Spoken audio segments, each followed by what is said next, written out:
جو لوگ کمزور ذہن رکھتے ہیں ساری زندگی فیصلہ ہی نہیں ہوتا، کوئی ڈرتے رہتے ہیں، سہمے سہمے وقت گزارتے ہیں، اپنے آپ کو یہ جو ایمان ہوتا ہے یہ بندے کو طاقتور کرتا ہے، بندہ مضبوط ہو جاتا ہے۔ مجھے بتائیے نا، جب ایمان پکا ہو کہ روزی دینے والا اللہ ہے تو پھر بندہ کسی مالدار آدمی کے پیچھے کبھی بھاگتا ہے، کبھی کسی بڑے آدمی سے ڈرتا ہے؟ جب اسے پتا ہو کہ عزت اور ذلت اللہ کے دستے قدرت میں ہے، پھر وہ سیاستیں سازشیں یہ کام کرتا ہے۔ تو پہلے تو مضبوطی ایمان درکار ہمارے بچوں کے اندر، ہمارے مزاجوں کے اندر، جب تک وہ مضبوطی ایمان۔ حضرت مولا علی شیر خدا کرم اللہ تعالی وجہہ الکریم ایک دفعہ بڑے علیل ہو گئے، کمزوری آ جاتی ہے، بندہ بیمار ہو جاتا ہے۔ تو ہمارے ہاں بیمار لوگ بعض اوقات ایسا جملہ بولتے ہیں جو کفر کے زمرے میں چلا جاتا ہے۔ آپ پریشان ضرور ہیں، تکلیف میں ضرور ہیں، لیکن آپ بات وہی کریں گے جو شریعت اجازت دیتی ہے۔ حضرت علی شیر خدا شدید علیل تھے، ایک صحابی تیمارداری کرنے گئے تو حضرت مولا علی کا چہرہ دیکھ کے پریشان ہو گئے، کہنے لگے آپ تو بڑے سخت علیل ہیں، اللہ خیر کرے، اللہ تعالیٰ آپ کو صحت دے۔ تو حضرت علی کہنے لگے تو فکر نہ کر، مجھے اس بیماری سے کچھ بھی نہیں ہوگا۔ نے کہا کیوں؟ فرمانے لگے مجھے نبی پاک علیہ السلام نے فرمایا تھا علی اس وقت دنیا سے جاؤ گے جب داڑھی خون سے رنگین ہو جائے گی، تو اس کا مطلب ہے میں خنجر کے وار کے ساتھ شہید کیا جاؤں گا، میں بیماری سے دنیا میں نہیں جاؤں گا، میں یہ بیماری سے مجھے کچھ بھی نہیں ہوگا، اللہ مجھے شفا دے دے گا، چونکہ حضور نے فرمایا کہ ساڈے نبی دی زبان ساڈے واسطے قرآن۔ تو سب سے پہلے تو اپنے ایمان کے اندر، توکل کے اندر مضبوطی پیدا کریں۔ مسلمان دیکھو نا، نماز پڑھنے سے روزی میں برکت ہوتی ہے، تو پھر اس کا مطلب یہ ہے کہ جب ٹائم آئے نا نماز کا تو گاہک جتنے مرضی کھڑے ہوں پھر دکان بند کرنی چاہیے، پھر نماز پڑھنی چاہیے، کیونکہ روزی تو اللہ نے دینی ہے، گاہکوں نے تو دینی۔ تو سب سے پہلے ضروری ہے مضبوطی ایمان، توکل، اللہ کی ذات پر بھروسہ۔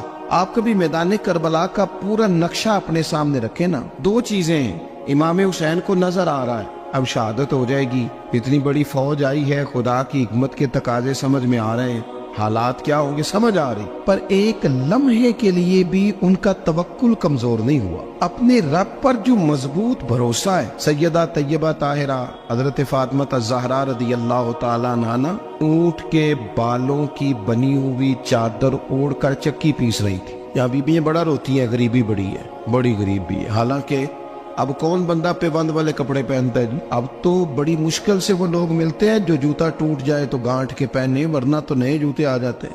حضرت سیدہ پاک اونٹ کے بالوں کی بنی ہوئی چادر اوڑھ کے چکی پیس رہی تھی۔ نبی پاک صلی اللہ علیہ وسلم نے دیکھا، آنکھوں میں آنسو ضرور آئے، پر محبوب نے فرمایا فاطمہ دنیا میں تھوڑی سی تکلیف برداشت کرو، قیامت کی ساری عزت اللہ آپ کو ہی عطا فرمائے گا۔ تو توکل کی مضبوطی، اللہ کی ذات پر بھروسہ، اپنے رب کریم کے ساتھ امیدوں کا وابستہ کرنا، اس سے مضبوطی آئے۔ دوسرا فرمایا وَعَمِلُوا الصَّالِحَاتِ، بہترین عمل کیا جائے زندگی میں، نیک اعمال کیے جائے، وقت ضائع نہ کیا جائے، ہر وقت کوئی نہ کوئی کام بندہ کرتا رہے۔ یہاں بہت سارے لوگ ہیں جن کو لوگ نیک کہنا شروع کر دیتے ہیں نا، وہ سمجھ لیتے ہیں شاید ہم سچی مچی نیک ہیں۔ لوگ جو کہتے ہیں حضرت صاحب کی بلا، پیر صاحب کی بلا، میں یہ طالب علموں کو، دوستوں کو، بلکہ اپنے آپ کو بھی کئی دفعہ کہتا رہتا ہوں، اپنے آپ کو سمجھاتا ہوں کہ یہ لوگ تجھے کہہ رہے ہیں حضرت صاحب، یہ تو رات کو تو اپنے آپ سے پوچھنا، اپنے رب سے پوچھ، کبھی موقع ملے تو اپنی گریبان میں جھانک، غور کر کے تیری کیفیت کیا ہے، تنہائی میں تیرا دل اللہ سے جڑتا ہے کہ نہیں، عبادت میں دل لگتا ہے کہ نہیں،